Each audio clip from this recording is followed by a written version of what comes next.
Hello and welcome into the Skraby Show for January 26th, 2026. Thank you so much for joining me tonight. The first Monday show I've done in a little bit. I honestly can't believe that we're almost to spring training. I mean, it's just right around the corner. And the guys were talking about it earlier. Football is almost over and how that's kind of sad, which definitely makes me sad. But then I get ready for baseball. But the football season, I think I've said this before on the show, but the football season or off season as a kid seemed like it dragged on forever, dragged on so long. And I always thought the baseball off season was so short when I was a kid.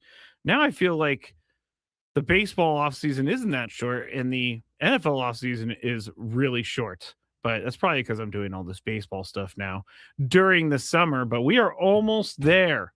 I am very excited to get to spring training, and then I'll be very excited to get to opening day. I I've seen some comments from people. I've had some people tell me that they're not so sure about this team this year. And I say the same thing to you that I said to them, which is give it time. Give it time. AJ Preller needs some more time. The big name free agents, there's still a lot of good names out there. Framber Valdez is still out there. Now he's probably going to cost a lot of money, so I don't know if the Padres are going to go in that direction.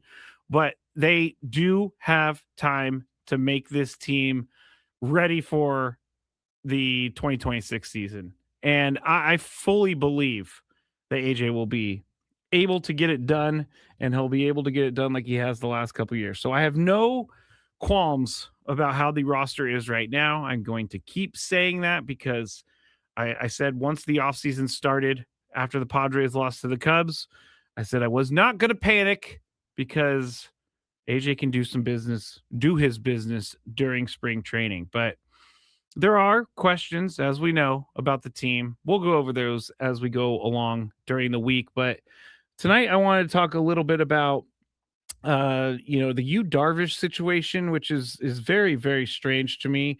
I want to talk about the NFL playoff games.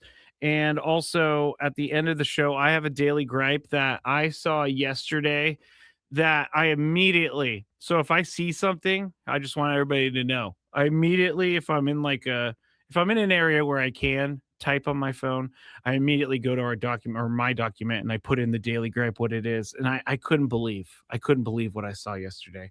So that's going to be my daily gripe. Also, the Padres giveaways. We will be talking about those at the end of the show as well. But this Hugh Darvish situation, let's get into this for a second. So, and by the way, if you haven't heard, our overtime episode from Gwen and Chris is up on YouTube right now. We talk about the Yu Darvish situation. We also talk about the Randy Jones Memorial. But so you can go to Gwen and Chris SD on YouTube and you'll be able to find that. But we give our thoughts on what we think is happening with Yu Darvish. Now, so here's the story for anyone who's just hearing this for the first time. Kevin Acee tweeted out on Saturday evening or afternoon. Kevin Acee tweeted, as far as leaving lots of money, I look at it as that was never mine to begin with, especially considering the money I haven't physically earned yet. And that was a quote, apparently from Yu Darvish. And then Kevin Acee says, Padres pitcher Yu Darvish set to retire. Well, like immediately, maybe within the next like 10, 15 minutes, I don't know the exact timeline, but it was very, very quick. But Yu Darvish tweeted out, since there are reports about my retirement, I'll explain briefly. I've been discussing with the Padres since last year about terminating the contract, but I haven't decided to retire yet. My own intention has been consistent since the start of the offseason, but at this point, discussions with the Padres, the Players Association, and my agent haven't been finalized. As for me, if I can thoroughly complete my rehab and feel confident that I can pitch in games both mentally and physically, I'd like to start over and compete from scratch again.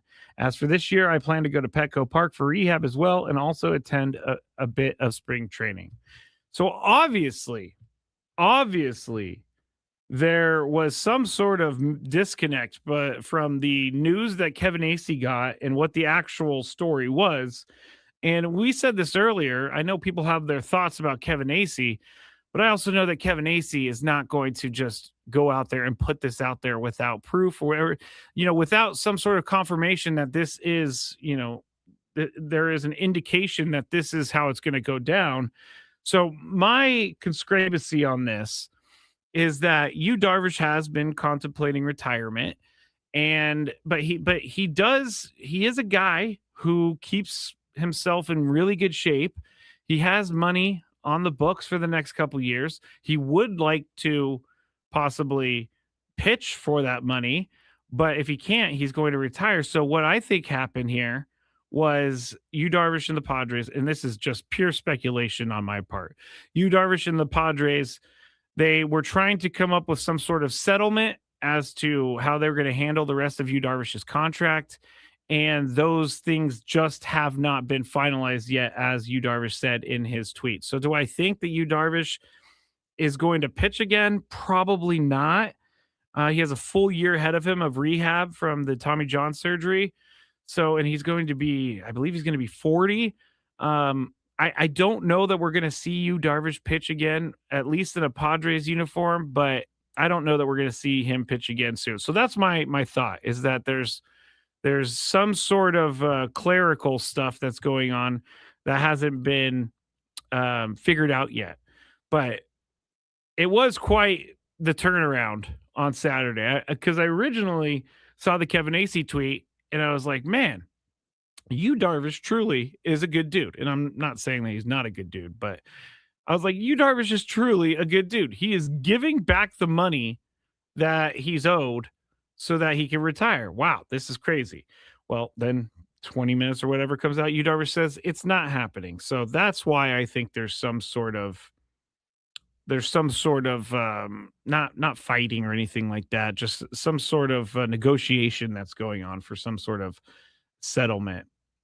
Clay says Darvish had already said that when he determines whether or not he can pitch after rehab, he will then make the decision. I say let's wait until makes his decision. Rod, Darvish will be remembered for being a true baseball player who has accomplished a lot in the world. Hosmer, I see the thing, Clay, with listening to Darvish. I mean, again, Kevin Acee had to have got that quote from somewhere. As far as leaving lots of money, I look at it as that was never mine to begin with, especially considering the money I haven't physically earned yet.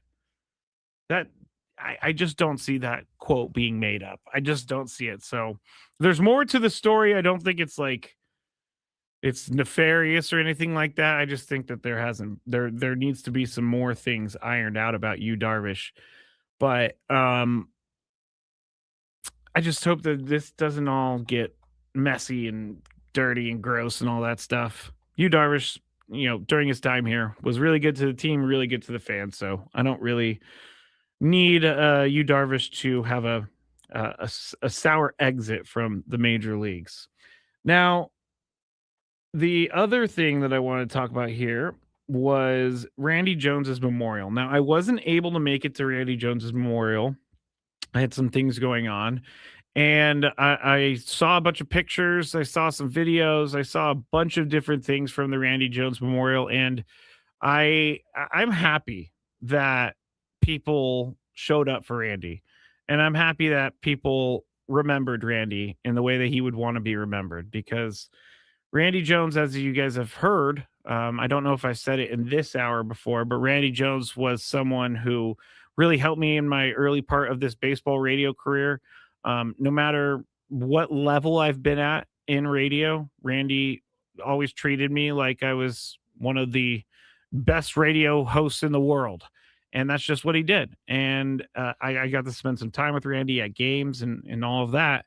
And so it's very sad that he passed, but seeing the people at the memorial, hearing some of the stories, and seeing what San Diego did for Randy is huge. And I know that means a lot to his family. I know that means a lot to him, but it's always nice to see people give back to the people that have given them so much. So I appreciate all of you who went out there. I would have been there. I promise you, I would have been there if I could make it, but I give people a lot of credit for going down there on Saturday morning and going to the Randy Jones Memorial. Now, we will be back at Petco Park here this weekend. So they had the Randy Jones Memorial on Saturday, and then this Saturday is Fan Fest. We're gonna be broadcasting from Fan Fest 10 to 4, the entire station. Ben Woods 10 to 12, Braden and Frank 12 to noon or noon to 2, and then a combination of Chris, Tony, and I from 2 to 4. So we will be on the radio live from Fan Fest. If you are not able to make it to Fan Fest, then you'll be able to hear everything as we are broadcasting on it. Oscar, our resident Dodgers fan, who is a very nice Dodgers fan. That's why he's the resident Dodgers fan. He said, "Can you go?" No, Oscar. No. That's where I draw the line, Oscar. All right, let's see where we're at. Okay. We have the football to talk about. We also have some of the Padres tickets to give away. And I want to mention Harrison Bader going to the Giants because I think that's a sneaky good signing. So you're listening to the Skraby Show. You could watch, if you would like, on Facebook, 97.3 The Fan. You could also go to the Skraby Show at the Skraby Show on YouTube, 97.3 The Fan on YouTube, X 97.3 The Fan SD. And also, you can always go to the Odyssey app, type in 97.3 The Fan, and you will be able to hear what's going on the station. We will talk about Harrison Bader being a Giant when we get back, as well as some of the other news around baseball on 97.3 The Fan.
Back here in the Bill House Studios, we know how. That's where we're broadcasting live from. And I was just reading something in the break about the World Baseball Classic, which we talked about on the show today. And the World Baseball Classic is happening this year. I think Team USA has a really, really good team. And I came across a tweet that I think tells you why I think this is so fun. Because Fernando Tatis Jr. It was suspected that he was going to join the Dominican Republic for the World Baseball Classic, but it has been confirmed that he is going to be playing for the Dominican Republic in the World Baseball Classic. But here is a potential, and this was a couple weeks ago that someone put this out there. So if something happened, then one of these people might not be in there. But here is the tentative Dominican Republic lineup for when the World Baseball Classic starts. Ketel Marte, Juan Soto, Jose Ramirez, Vladimir Guerrero Jr., Fernando Tatis Jr., Manny Machado, Julio Rodriguez, Geraldo Perdomo, Yainer Diaz. Yainer. He was on my fantasy team. I should know how to pronounce his name. But that is a pretty darn good lineup right there. That is the who's who of baseball. Let me read that again. Ketel Marte is on the top of the list. Juan Soto, Jose Ramirez, Vladimir Guerrero Jr., Fernando Tatis Jr., Manny Machado, Julio Rodriguez, Geraldo Perdomo, and Yainer Diaz. So, man, that is a pretty good lineup. But hey, on the other side, Team USA, I think they got a pretty good team this year because they got guys like Aaron Judge, Paul Skeens, Bobby Witt Jr., Cal Raleigh, the big dumper, Pete Crow Armstrong, Corbin Carroll. You got Kyle Schwarber, Will Smith, Gunnar Henderson, Bryce Terang. I think, Tarek Skubel's in there, Mason Miller's in there. So Logan Webb, Bryce Harper, Byron Buxton, Ernie Clement, Clayton Kershaw, Alex Bregman. So they have that's a pretty good team right there too. I mean, they lost in the finals a few years ago when Ohtani struck out Mike Trout, but I'm just getting excited for baseball. And the World Baseball Classic is one of those things where it's like, it gives you the taste for baseball before you actually get to opening day. And the baseball in the World Baseball Classic is serious stuff. Is serious. Those guys do take it very, very seriously. Matt Skraby, 97.3, The Fan, and we are talking about baseball. Harrison Bader, someone that we actually talked about. We talked about him in the last couple months as a guy that the Padres could bring in. Well, he is no longer out there. He is now a member of the San Francisco Giants, but this is a sneaky signing for a few reasons. Harrison Bader, I think, is going to work really well in at I don't even know what it's called anymore. It's not Oracle anymore. It's something weird.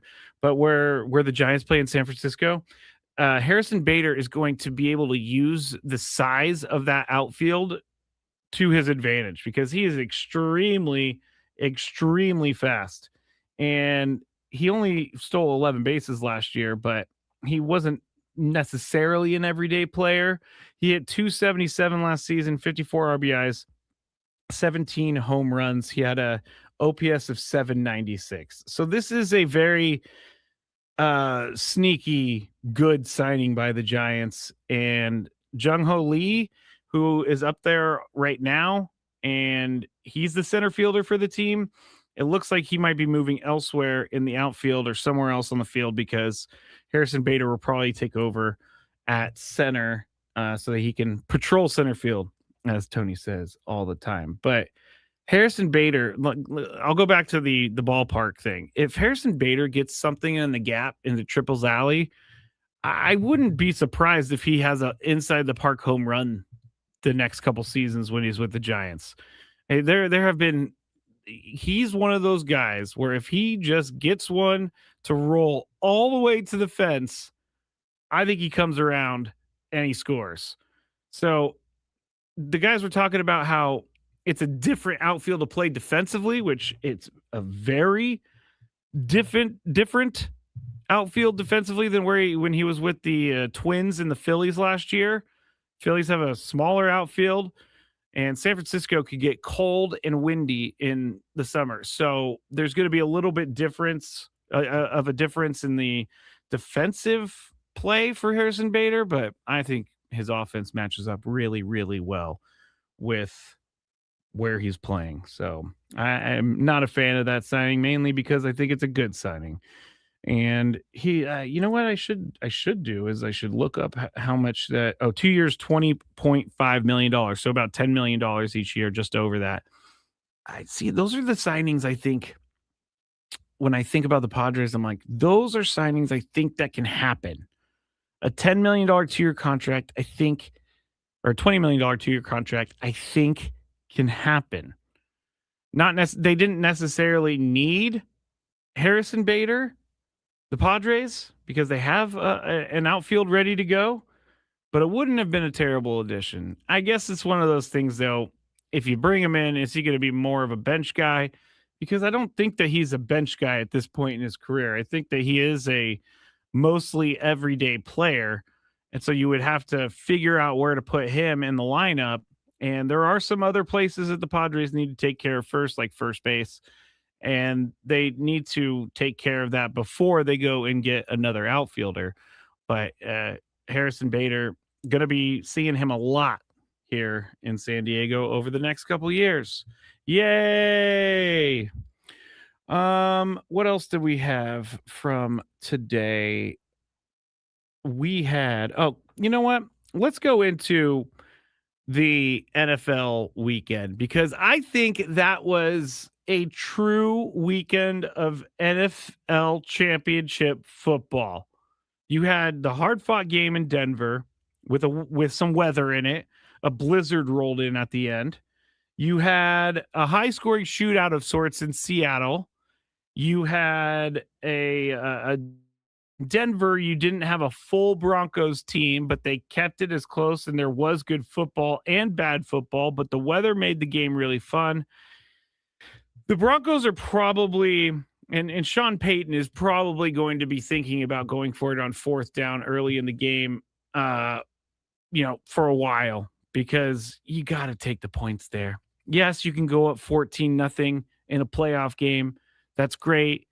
But you could also go up 10-0. And with your defense, you could put it on your defense. I think it's fair enough to trust your defense to get you out of bad situations and keep Drake May from scoring a bunch of touchdowns. I think they messed up that game yesterday. And I think the Broncos, obviously they had a chance, but it's the Broncos, it's unfortunate for them, because all year they won close games. And so I was thinking they're going to win another close game, because this is what they have been doing all year. I also thought that about the Bears when they played the Rams a couple weeks ago, but it didn't happen. The Bears' luck ended, and now the Broncos' luck ended with their close game wins. And I don't want to be a hater or sound like a hater, but I realize at this point in the year where I've talked trash about the Patriots all year, I'm already going to be looked at as a hater. But I just don't see a team, and this is going to be really weird to say, but I just don't see a Super Bowl team in the Patriots. Did they make it to the Super Bowl? Yes, and I'm not going to take that away from them. But I just don't see it. Like the Seahawks, I mean, everybody thinks this is this is going to happen in the Super Bowl. The Seahawks are just going to beat them, and the offense on the Patriots side is not going to be able to move the ball because the Seahawks defense is so good. But I do think the Seahawks are the best team in the NFL. I think the real two best teams in the NFL played last night in Seattle, between the Seahawks and the Rams. The Rams, now they have major issues with their special teams. I have a friend who's a massive Rams fan, and she has been telling me all year long about how special teams is going to end their season and how special teams is going to doom them in the end. And I kept telling her, "Oh man, you're just worried about something. You're just worried about the special teams and you're just trying to find things to worry about on your own team." Well, she was right because special teams was not good for the Seahawks, or I'm sorry, for the Rams last night. That muffed fumble, the punt that ended up producing one of the greatest fun calls ever. I can't find it now. I had it earlier today. Let's see. Oh, here it is. Here is Kevin Harlan calling the game, but this was probably the point where Rams fans realized this is going to get away from us. Waiting for the snap, it's belt high, and the right-footed punt is away. It is a high spiral coming to the near side. Under it, Xavier Smith waving his arms, backpedaling, muffed it. It's loose and recovered by Seattle at the 17. A muff, the second one tonight for return man Xavier Smith. It's recovered by the Seahawks at the Rams 17. So there you go. And the guy fell backwards. It was a whole thing. But though, let me tell you, as a fan of a football team that has one of their, I can't remember which year it was, but the 49ers were playing the Giants in the NFC Championship at Candlestick. And Kyle Williams, number 10, 49ers punt returner, he had a ball go off of his leg, and the Giants got it, and the Giants win the game because of that that fumbled punt. It was brutal. So I feel you, Rams fans. I feel your pain because that is hard to watch, and especially hard to watch when they get the ball with it and they're already in the red zone. They're already in the red zone. You cannot give a team like the Seattle Seahawks the ball in the red zone in the NFC Championship and expect to win it. It's just not going to happen. David says, Kyle Williams, PTSD. Come on, man. It was brutal. I can't forget it. I think it was the 2011 season. That sounds about right, actually, the 2011 season. But that year was hard because they should have gone to the Super Bowl that year, the 49ers. Giants ended up going to the Super Bowl. I think they won it.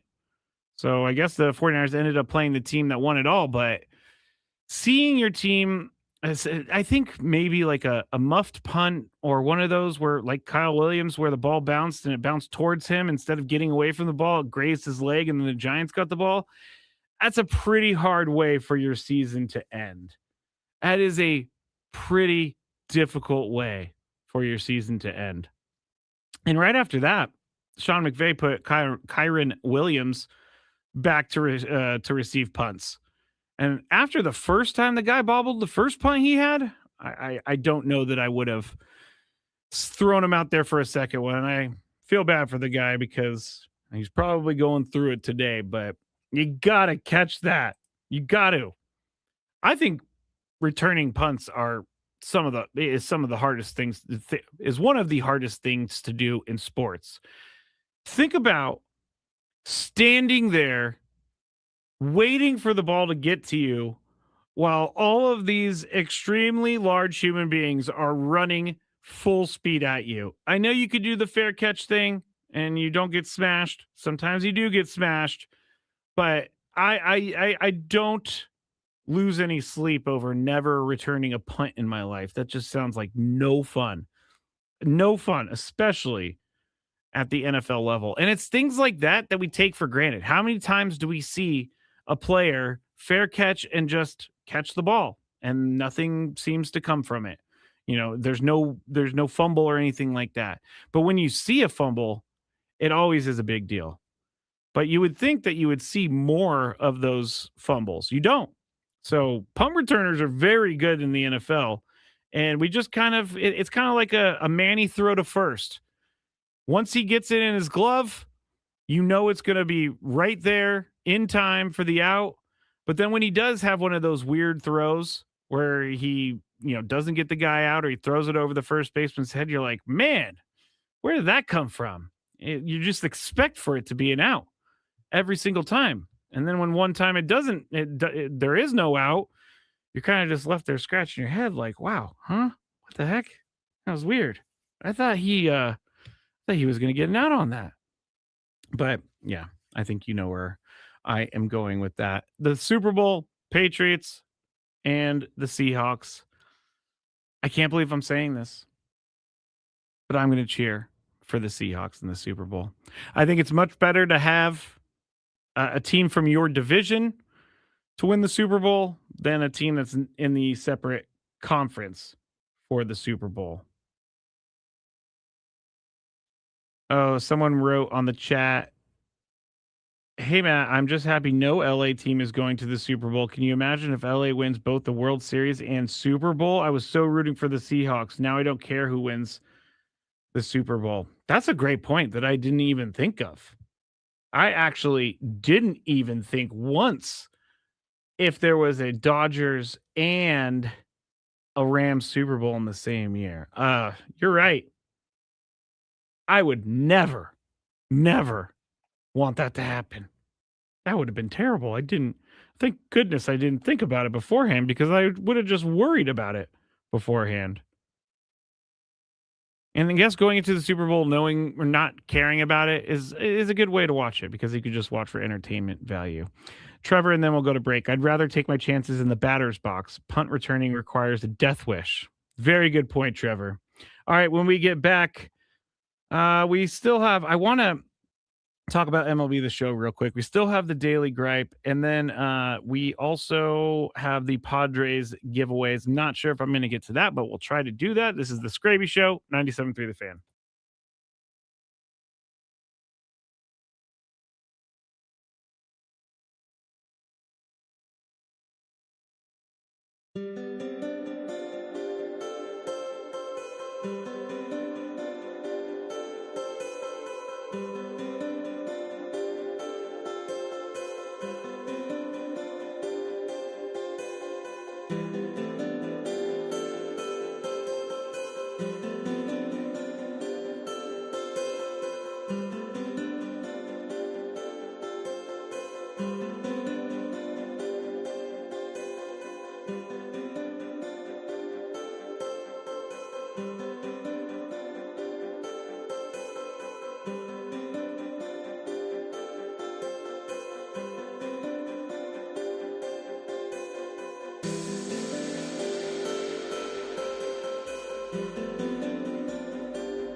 Final segment of today's Skraby Show on 97.3 The Fan.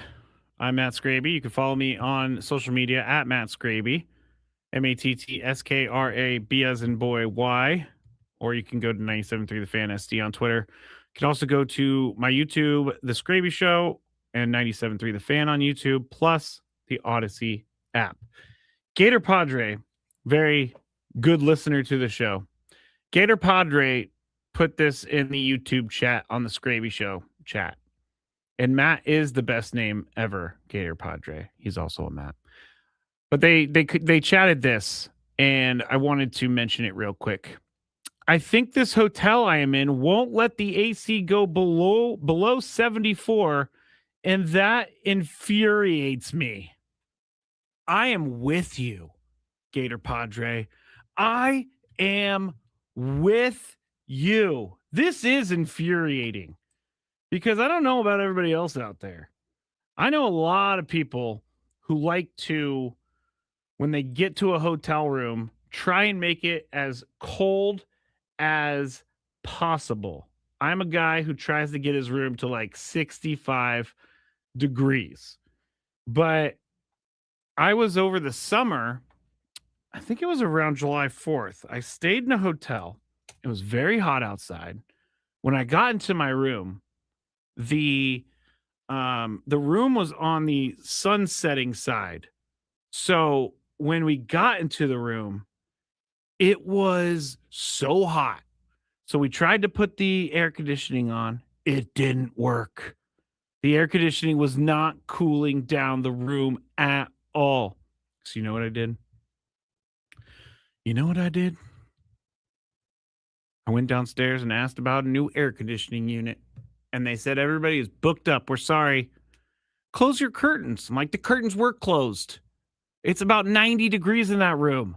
And the air conditioning is going. How can we cool this room down? They did not have anything for me. They just basically told me to go back to my room and deal with the heat. And that's not cool. I was not very happy. I left a bad review. I definitely left a bad review on that one because you can't just tell someone, oh, well, whatever. Whatever. You're good. Mm-hmm. Rod, I have a coworker who cranks the AC in the company car to max today. Told him, bro, it's 52 outside right now. Just say no. That was one of my daily gripes back in the day, too. I say back in the day like it was 25 years ago. It was probably like last year. But one of my daily gripes was when I see people in San Diego who dress like they're in the Arctic and it's 65 degrees outside. It bothers me. You're not that cold. You can't be that cold. It's 65. And if you go into the sun, it's about 72 degrees. You do not need to be wearing sub-zero gear for something like that. Okay. What was I going to do? Here's what I was going to do. I would like to talk about MLB The Show real quick. And I'm going to share something on the YouTube stream so you can all see it. And it is, I couldn't figure out how to get these pictures into StreamYard. But, so MLB The Show has usually has a cover athlete that comes out. And this year they said, we're not going to have a new cover athlete. Stay tuned, basically. And so that led me to believe when they said new cover athlete, it means that someone's going to repeat.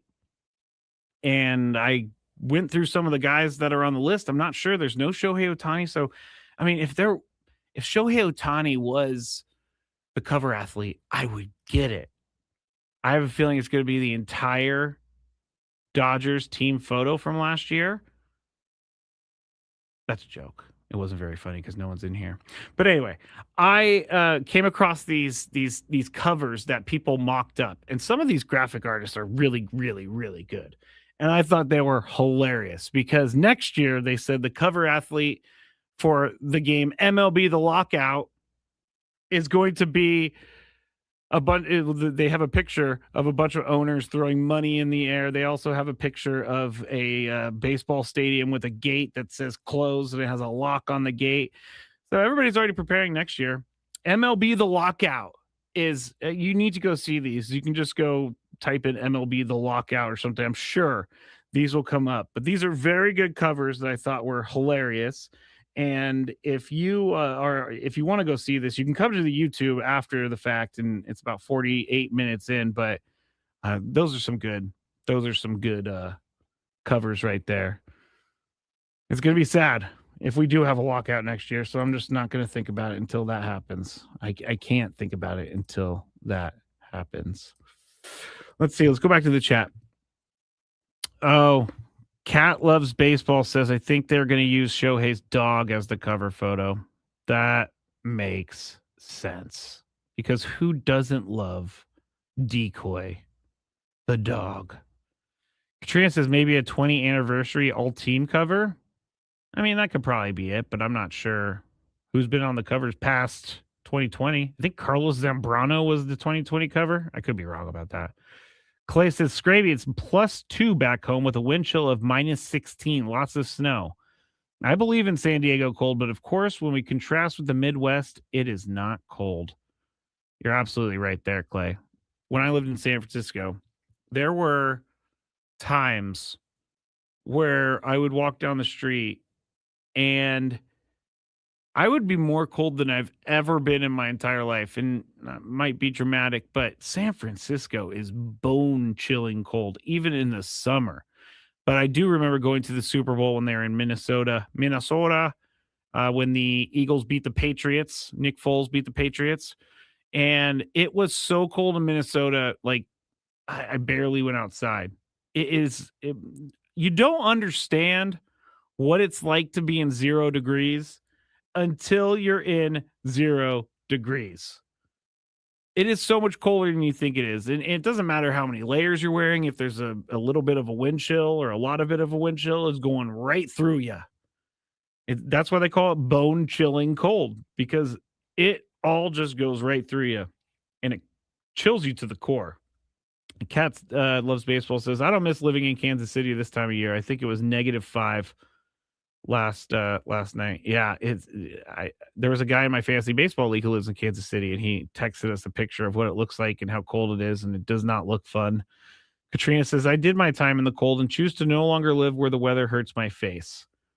I have lived mostly in California my whole life, but I've also lived in Cincinnati, and I've also lived in Colorado. So I've had some winter spots, and I say right now, it would be so nice. It would be so nice to have weather here in town and have snow every once in a while. Like North Carolina, I was watching the Duke North Carolina game, and they went outside with a shot, and and it was snowing, and it looked so great and beautiful, and the snow falling is peaceful to me. But no one ever sees what happens after the snow. After the snow is done falling and it starts to melt and it gets all over the place, or you get ice and you need to dig your car out. There was one time when I lived in Cincinnati where I went outside to my car to shovel it out before work. And it took me 45 minutes to shovel my car out for work. And that's kind of when I realized, oh, yeah, doing this all the time is not fun at all. It's not fun at all. Shoveling snow is hard work. I don't know if anyone has shoveled a bunch of snow in their life, but man, it is not fun, especially when it's cold outside and you're trying to get to work. Not for me. Not for me. Let's see. Gator Padre, working in sub-zero wind chill, and I had to wear layers to protect myself, but I was also so hot, stripped down to a t-shirt before we loaded into the car just for relief. I get that. Cesar says, the coldest winter I ever spent was a summer in San Francisco. That quote from Mark Twain. I do remember that quote.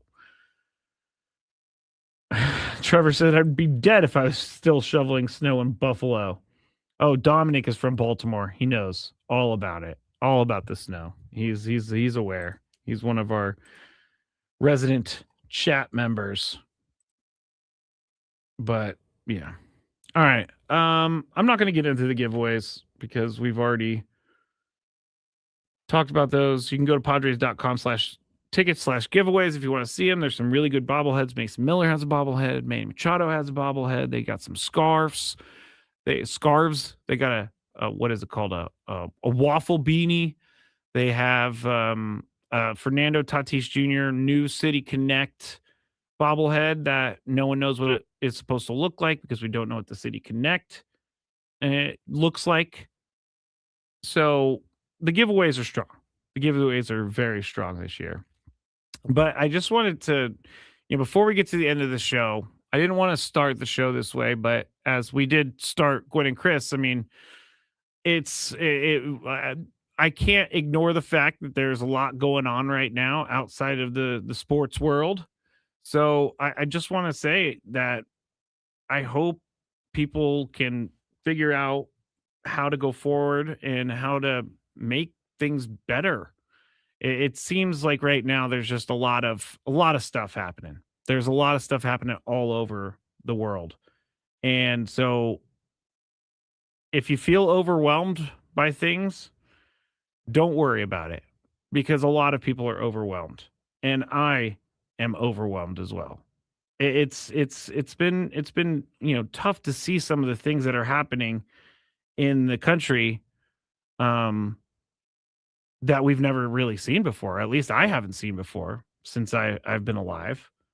So it's one of those things where it's got my attention. Everything that's happening in our country right now has got my attention, and it's not us. It's not us. I think a lot of us would like for things to get better, and I hope that's the direction that we are moving in because it was a tough weekend for a lot of people. It was a tough weekend. It's not easy no matter what side you're on. It's not easy to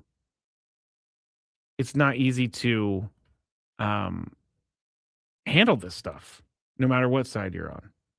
Dominic says we've seen it before, just thought we might have passed it. I agree. I haven't seen, without going into too much detail, I haven't really seen what we saw in the last couple weeks, and that's what is hurting the heart. And I know Emma Key is very. I think her husband's from Minnesota, so I hope everything's okay with Minnesota, but and your husband's family and all that. But anyway, I just wanted to make sure that I stopped down to tell everybody that we're aware here, Gwen and Chris at least, and I know the entire station is. We're aware, and we aren't ignoring it. I would much rather bring you fun talk so that we can get away for a little bit.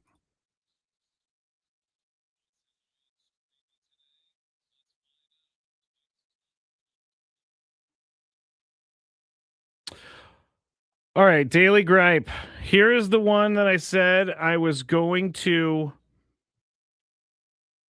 No one was going to predict it, but it was something that I saw yesterday. So I was in the Starbucks line yesterday. Forgot where I was for a second.